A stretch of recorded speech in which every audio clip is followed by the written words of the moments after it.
नमस्कार दोस्तों, पहलवान गुरुदीन विधि महाविद्यालय में आपका स्वागत है।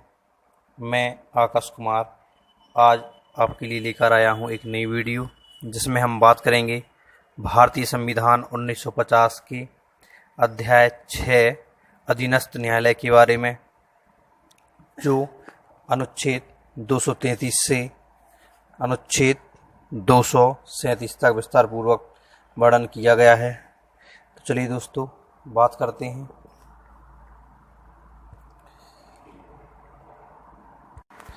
अधीनस्थ न्यायालय अनुच्छेद 233 कहता है जिला न्यायाधीशों की नियुक्ति। पॉइंट नंबर 1, किसी राज्य में जिला न्यायाधीश नियुक्ति होने वाले व्यक्तियों की नियुक्ति तथा जिला न्यायाधीश की पदस्थापना और प्रोन्नति उस राज्य का राज्यपाल ऐसे राज्य के संबंध में अधिकारिता का प्रयोग करने वाले उच्च न्यायालय से परामर्श करेगा। पॉइंट नंबर 2 कहता है वह व्यक्ति जो संघ की या राज्य की सेवा में पहले से ही नहीं है, जिला न्यायाधीश नियुक्त होने के लिए केवल तभी पात्र होगा जब वह कम से कम 7 वर्ष तक अधिवक्ता या प्लीडर रहा है और उसकी नियुक्ति के लिए उच्च न्यायालय ने सिफारिश की है। अनुच्छेद 233 कहता है जिला न्यायाधीशों की नियुक्ति। किसी राज्य के जिला न्यायाधीश नियुक्त होने वाले व्यक्तियों की नियुक्ति तथा जिला न्यायाधीश की पदस्थापना और प्रोन्नति उस राज्य का राज्यपाल ऐसे राज्य के संबंध में अधिकारिता का प्रयोग करने वाले उच्च न्यायालय की परामर्श करेगा। मतलब जितने भी न्यायाधीश हैं जिला के अंतर्गत कार्य करते हैं उन सब की जो है नियुक्ति कौन करेगा? राज्यपाल करेगा। किसकी परामर्श पर? उच्च न्यायालय की परामर्श पर। जितने भी न्यायाधीश कार्य करते हैं उच्च न्यायालय की परामर्श से ही राज्यपाल उनकी नियुक्ति करेगा। वह व्यक्ति जो संघ या राज्य की सेवा में पहले से ही नहीं है, जिला न्यायाधीश नियुक्त होने के लिए केवल तभी पात्र होगा जब वह कम से कम 7 वर्ष तक अधिवक्ता या प्लीडर रहा है और उसकी नियुक्ति के लिए उच्च न्यायालय ने सिफारिश की है। और अगर कोई व्यक्ति जो है जिला न्यायाधीश के लिए नियुक्त होता है तब ऐसी स्थिति में वह व्यक्ति 7 वर्ष तक अधिवक्ता के रूप में किसी न्यायालय में कार्यरत होना चाहिए और उसकी नियुक्ति जो है उच्च न्यायालय की सिफारिश पर कौन करेगा? राज्यपाल करेगा। अनुच्छेद 233 का कहता है कुछ जिला न्यायाधीशों की नियुक्तियों का और उनके द्वारा किए गए निर्णयों आदि का विधि मान्यकरण। किसी न्यायालय का कोई निर्णय, डिक्री या आदेश होते हुए भी का पॉइंट नंबर 1 कहता है उस व्यक्ति की जो राज्य की न्यायिक सेवा में पहले से ही है या उस व्यक्ति की जो कम से कम 7 वर्ष तक अधिवक्ता या प्लीडर रहा है, उस राज्य में जिला न्यायाधीश के रूप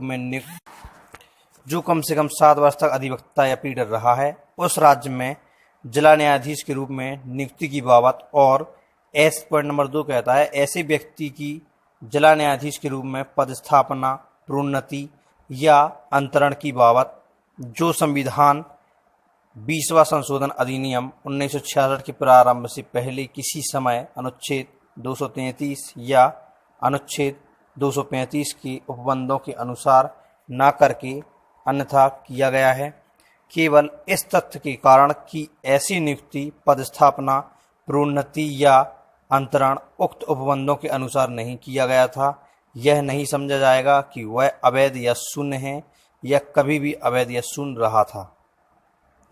मतलब अनुच्छेद 233 का कहता है कुछ जिला न्यायाधीशों की नियुक्तियों का और उनके द्वारा किए गए निर्णयों आदि का विधि मान्यकरण। मतलब जितने भी जिला न्यायाधीश हैं उनकी नियुक्ति होती है और उनके जो निर्णय लिए जाते हैं वह विधि मान्य ही माने जाएंगे।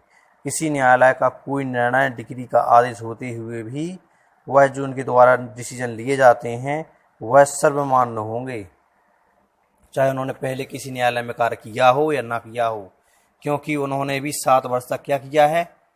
किसी भी न्यायालय में कार्यरत हैं वो अधिवक्ता के रूप में। और ऐसी स्थिति में उच्च न्यायालय की परामर्श से ही वह न्यायाधीश के पद पर जो है नियुक्त किए गए हैं, तो उनके द्वारा जो भी निर्णय लिया जाएगा वह सर्वमान्य माना जाएगा।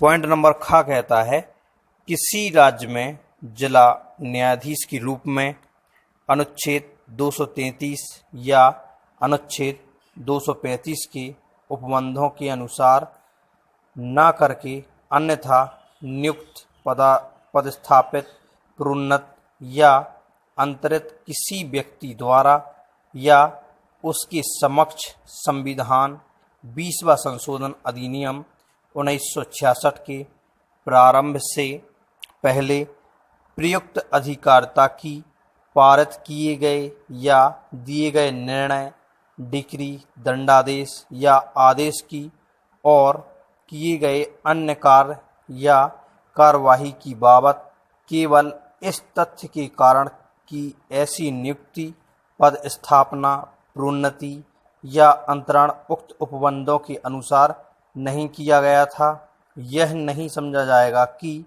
वह अवैध या अविधिमान्य है या कभी भी अवैध या अविधिमान्य रहा था।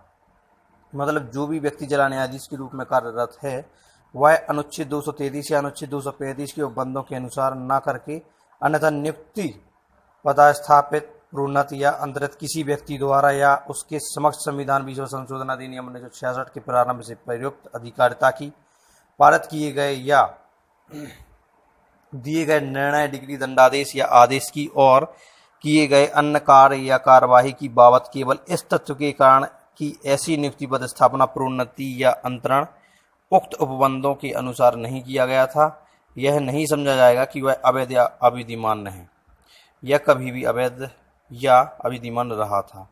जितने भी कार्य होंगे वह सब विधि के रूप में ही माने जाएंगे, कोई अविधिमान और अवैध नहीं माना जाएगा, वैध रूप से ही माने जाएंगे। जितनी भी नियुक्तियां हैं उसके द्वारा दिए गए निर्णय हैं, डिग्री है, आदेश है, दंडादेश है, सारे विधि के समक्ष ही माने जाएंगे। अनुच्छेद 234 कहता है न्यायिक सेवा में जिला न्यायाधीशों से भिन्न व्यक्तियों की भर्ती। मतलब जितने भी न्यायिक सेवा में जिला न्यायाधीश को छोड़कर जितने भी व्यक्ति हैं उनकी भर्ती जो की जाती है वो अनुच्छेद 234 के अंतर्गत की जाती है। जिला न्यायाधीशों से भिन्न व्यक्तियों की किसी राज्य की न्यायिक सेवा में नियुक्ति उस राज्य के राज्यपाल द्वारा राज्य लोक सेवा आयोग से ऐसे राज्य के संबंध में अधिकारिता का प्रयोग करने वाले उच्च न्यायालय से परामर्श करने के पश्चात और राज्यपाल द्वारा इस निमित्त बनाए गए नियमों के अनुसार की जाएगी।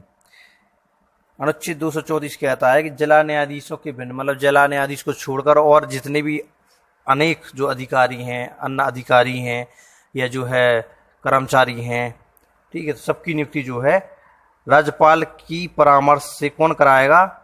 लोक सेवा आयोग। राज्य का जो लोक सेवा आयोग होता है वह ऐसे व्यक्तियों की नियुक्ति कराएगा और राज्यपाल द्वारा इस निमित्त बनाए गए नियमों के अनुसार की जाएगी। जो नियम कानून जो राज्यपाल बनाएगा उसके अनुसार ही ऐसे व्यक्तियों की नियुक्ति की जाएगी। टिप्पणी में कहते हैं श्रम न्यायालय के जज की नियुक्ति महाराष्ट्र राज्य बनाम labour law practitioners association AIR 1998 SC 1233 के मामले में कहा गया था कि श्रम न्यायालय के जज की नियुक्ति औद्योगिक तथा श्रम न्यायालयों के पीठासीन होने वाले व्यक्ति इस प्रकार से परिभाषित न्यायिक सेवा का गठन करेंगे। इस प्रकार श्रम न्यायालय के जज की नियुक्ति संविधान के अनुच्छेद 234 के अनुसार की जानी अपेक्षित है। मतलब जितने भी श्रम न्यायालय की जज हैं जिनकी नियुक्ति है वह औद्योगिक तथा श्रम न्यायालय के पीठासीन होने वाले व्यक्ति इस प्रकार परिभाषित सेवा का गठन कर सकते हैं।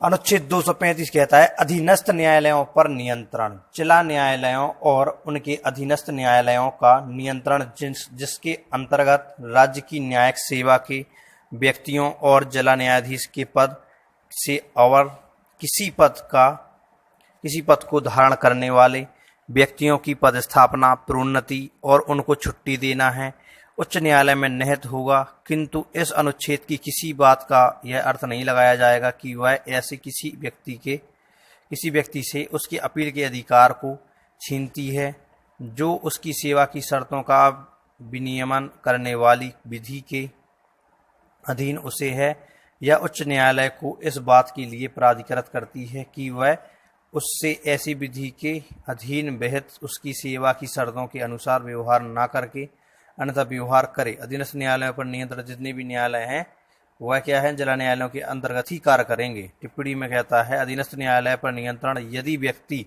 अधिवार्षिकता से संबंधित पृथक सेवा नियमावली से शासित है जो केवल 60 वर्ष तक के पद पर रहने की अनुमति देती है, तो औद्योगिक विवाद अधिनियम की धारा 7 60 वर्ष के बाद या 67 वर्ष तक के पद पर बने रहने के लिए उसकी सहायता नहीं रह सकती। B.S. शर्मा बनाम state of Haryana AIR 2001 SC 360-361 के मामले में कहा गया था। अनुच्छेद 236 कहता है निर्वाचन। इस अध्याय में पॉइंट नंबर का कहता है जिला न्यायाधीश पद के अंतर्गत नगर सिविल न्यायालय या न्यायाधीश, अपर जिला न्यायाधीश, संयुक्त जिला न्यायाधीश, सहायक जिला न्यायाधीश, लघुवाद न्यायालय का मुख्य न्यायाधीश, मुख्य प्रेसिडेंसी मजिस्ट्रेट, अपर मुख्य प्रेसिडेंसी मजिस्ट्रेट, सेशन न्यायाधीश, अपर सेशन न्यायाधीश और सहायक सेशन न्यायाधीश है। पॉइंट नंबर ख कहता है न्यायिक सेवा पद से ऐसी सेवा विपरीत है जो अन्यतः ऐसे व्यक्तियों से मिलकर बनी है जिनके द्वारा जिला न्यायाधीश के पद का और जिला न्यायाधीश के पद से अवर अन्य सिविल न्यायिक पदों का भरा जाना आवश्यक है। अनुच्छेद 237 कहता है कुछ वर्ग या वर्गों के मजिस्ट्रेटों पर इस अध्याय के उपबंधों का लागू होना राज्यपाल लोक अधिसूचना द्वारा निर्देश दे सकेगा कि इस अध्याय के पूर्वगामी उपबंध और उनके अधीन बनाए गए नियम ऐसी तारीख से जो वह इस निमित्त नियत करे ऐसे अपवादों और उपांतरणों के अधीन रहते हुए जो ऐसी अधिसूचना में निर्दिष्ट किए जाएं राज्य में किसी वर्ग या वर्गों के मजिस्ट्रेटों के संबंध में वैसे ही लागू होंगे जैसे वे राज्य की न्यायिक सेवा की नियुक्त व्यक्तियों के संबंध में लागू होते हैं।